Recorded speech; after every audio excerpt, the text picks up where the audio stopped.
दिल्ली के ऐतिहासिक लाल किले के सामने हुए बम धमाके की जांच के तार आतंकी संगठन जैश-ए-मोहम्मद से जुड़ते नजर आ रहे हैं। तो वहीं आतंकियों को मौन समर्थन देने वाले आसिम मुनीर अब पाकिस्तान के सबसे ज्यादा ताकतवर शख्स आसिम मुनीर होंगे। दरअसल पाकिस्तान की नेशनल असेंबली ने 27वां संविधान संशोधन विधेयक पारित कर दिया है। इस संशोधन के बाद पाकिस्तान के सेना प्रमुख फील्ड मार्शल आसिम मुनीर को बेहिसाब ताकत मिल गई है। इसके साथ ही न्यायपालिका का पुनर्गठन हुआ है। निचले सत्र में भारी हंगामे के बीच हुए मतदान में 234 सांसदों ने विधेयक के पक्ष में वोट डाला, जबकि केवल 4 ने इसके खिलाफ मतदान किया। इस सत्र में प्रधानमंत्री शहबाज शरीफ, पीएमएनएन अध्यक्ष नवाज शरीफ और पीपीपी अध्यक्ष बिलावल भुट्टो जरदारी समेत शीर्ष राजनीतिक नेताओं ने हिस्सा लिया। यह संशोधन ऐसे समय में आया जब पाकिस्तान में राजनीतिक तनाव चरम पर है। आलोचकों का कहना है कि यह विधेयक देश में संवैधानिक रूप से सेना प्रमुख को प्रधानमंत्री से ऊपर कर देगा और वो असल में शासन करेंगे। इसके पहले विधेयक को उच्च सदन सेनेट से पारित किया जा चुका है। सेनेट में इसके पक्ष में 64 वोट पड़े और कोई विरोध नहीं हुआ, क्योंकि विपक्षी दलों ने कार्यवाही का बहिष्कार किया था। मुनीर के पास देश के परमाणु कमांड का भी कंट्रोल होगा। इस संविधान संशोधन का सबसे अहम पहलू फील्ड मार्शल को कानूनी प्रतिरक्षा देना है, जिसका मतलब है कि आसिम मुनीर के खिलाफ पद पर हटने के बाद भी आजीवन कोई मुकदमा नहीं चलाया जा सकेगा। और इतना ही नहीं, प्रधानमंत्री के पास भी फील्ड मार्शल की उपाधि वापस लेने का अधिकार नहीं होने वाला। तो जिस तरीके से पाकिस्तान पर हमेशा से ही आरोप लगते आए हैं कि पाकिस्तान में सरकार सेना चलाती है, वाकई ऐसा होने वाला है, क्योंकि आसिम मुनीर को यहाँ पर बेतहाशा ताकतें दे दी गई हैं, जहाँ पर ना तो उनकी उपाधि को वापस लिया जा सकता है, ना ही उनके ऊपर कोई मुकदमा दर्ज किया जा सकता है आजीवन, और उपाधि खत्म होने के बावजूद ऐसी तमाम ताकतें यहाँ पर फील्ड मार्शल आसिम मुनीर को दे दी गई हैं इस पूरे संशोधन के बाद में। हालांकि इससे पहले भी बातें निकलकर सामने आई थी, लेकिन अब इस पर मंजूरी दे दी गई है, इस पर वोट्स पड़ गए हैं और संशोधन में बात निकलकर अब सामने आई है कि आसिम मुनीर अब आतंकियों का और भी बड़ा आका बनने वाला है। आइए और बातचीत इसको लेकर करेंगे। अनुज माथुर जी और अरविंद सिंह तेजावत जी हमारे साथ जुड़ गए हैं और बेहद अच्छे से पाकिस्तान की नब्ज ये टटोलते हैं, तमाम जानकारियां हमें पाकिस्तान से जुड़ी देते हैं। बहुत स्वागत है आप दोनों का। अरविंद सिंह तेजावत जी, सबसे पहले आपके पास आऊंगी। अभी तक तो हम लोग बात कर ही रहे थे संशोधन की कि क्या संशोधन होगा, क्या तमाम पार्टियां इसको लेकर मुहर लगाती नजर आएंगी, लेकिन अब तो मुहर लग गई है और ऐसा संशोधन हुआ है कि आसिम मुनीर को बेतहाशा ताकतें दे दी गई हैं। कुछ इस तरह की ताकतें कि अभी तक तो बोला ही जाता था कि पाकिस्तान में सरकार सेना चलाती है, लेकिन अब वाकई ऐसा होने वाला है। बिल्कुल ठीक कहा है हर्षा जी।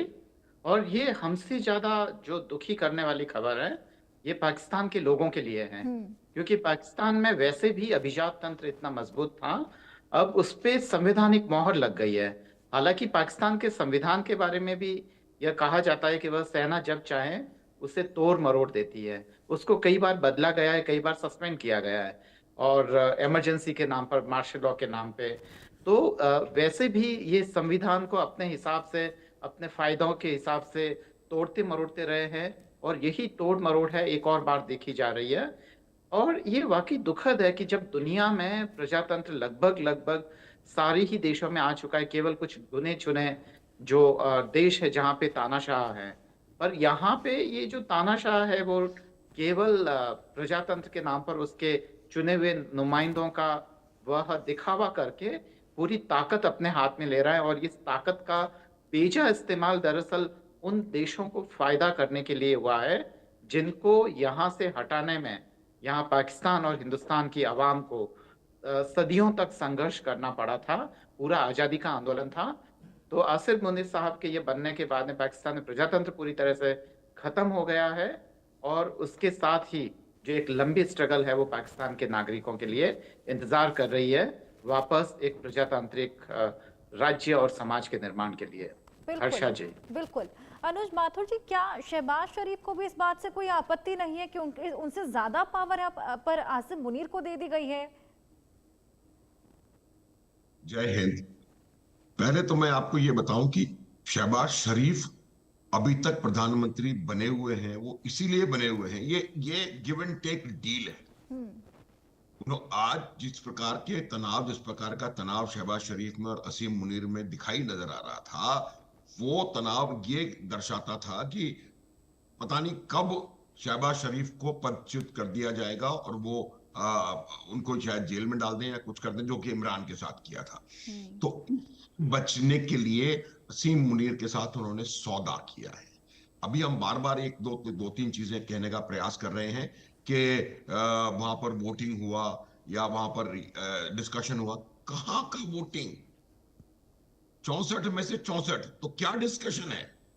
आप मुझे ये बताइए कि क्या ये तो दिखावा भी नहीं, मतलब आप उनको कह दिया गया था कि भाई आपको इस बटन पे हाथ लगाना है। 238 कौन से लोग हैं? ये दो पाकिस्तान की जो लोअर हाउस है उसकी संख्या 336 है। सिर्फ 238 लोगों ने वोट दिया क्योंकि ये 238 लोग सत्ता में शामिल हैं। तो ये तो फार्स, ये जो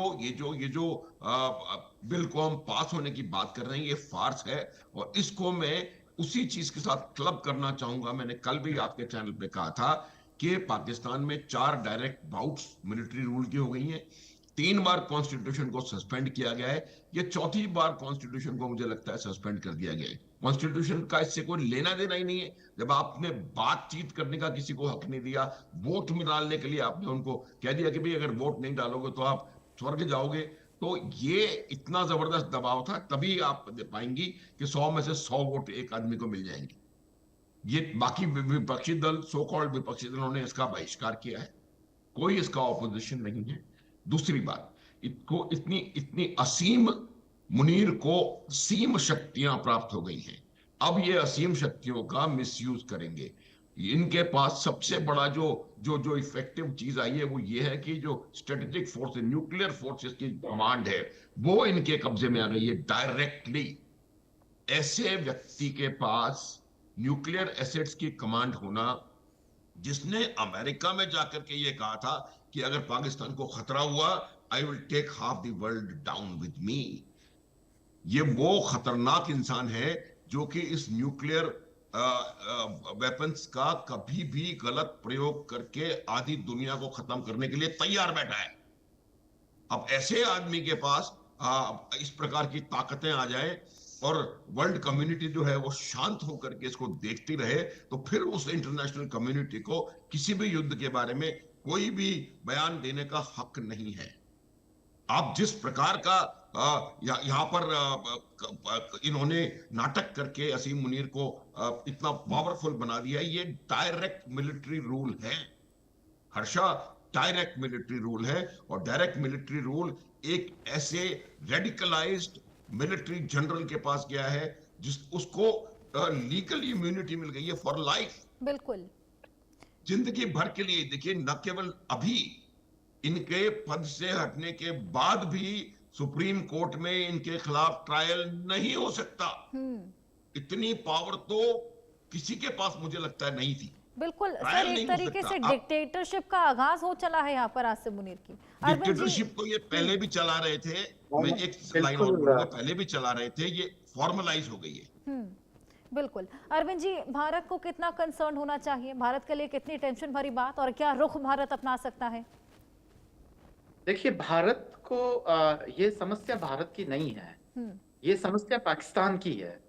तो अगर किसी को संघर्ष करना है तो पाकिस्तान के अवाम है, वहां के बुद्धिजीवी है, वहां के लोग हैं जिनको एक दुराचारी सत्ता और एक जो पपेट सत्ता है उसके खिलाफ संघर्ष करना होगा। भारत का कंसर्न ये है कि आसिफ मुनीर के रहते हुए वहां पे भारत के खिलाफ अगर कोई साजिश होगी तो भारत ने साफ कहा है कि हम उसका लेंगे, वापस प्रतिकार करेंगे हम उसका। अगर आतंकी हमले होते हैं तो ऑपरेशन सिंदूर जो है वो अभी खत्म नहीं हुआ है।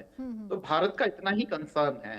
पहले भी जब प्रजातंत्र थे वहां पे, तब भी भारत के खिलाफ ये सारी तमाम साजिशें रची जाती थी।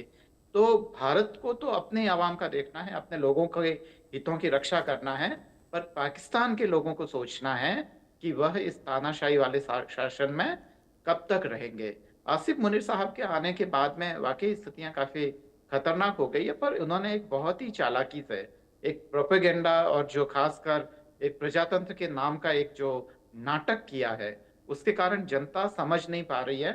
और फिर पाकिस्तान में जो ऑपरेशन सिंदूर के बाद में उन्होंने अपने आप को जो हीरो साबित कर दिया है, उसके कारण भी अवाम को अभी थोड़े दिनों में वह कंफ्यूज्ड हैं। पर जैसे ही ऐसे सत्तासीनों का जब हस्त्र होता है तो वह बहुत बुरा होता है। आसिफ मुनीर साहब के साथ भी वैसा ही होने वाला है। हर्षा जी।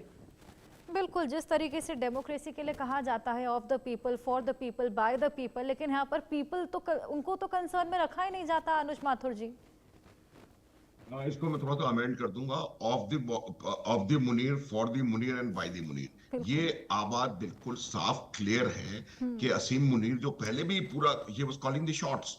इससे पता पड़ना चाहिए कि तमाम अंतरराष्ट्रीय मीटिंग्स में वो जा रहे हैं, डोनाल्ड ट्रंप उनको बुला रहे हैं, प्राइम मिनिस्टर को साइडलाइन करना पड़ रहा है, प्राइम मिनिस्टर को शर्म अल शेख में इतना शर्मिंदगी भरा बयान देना पड़ रहा है कि मैं आपके तलवे चाटने को तैयार हूं ट्रंप साहब। ये तमाम चीजें जो हैं इस बात को बताती हैं कि सदैव से मतलब काफी समय से ये चला रहा है। देखिए मैं आपको इसकी एक दो वजह बताता हूं।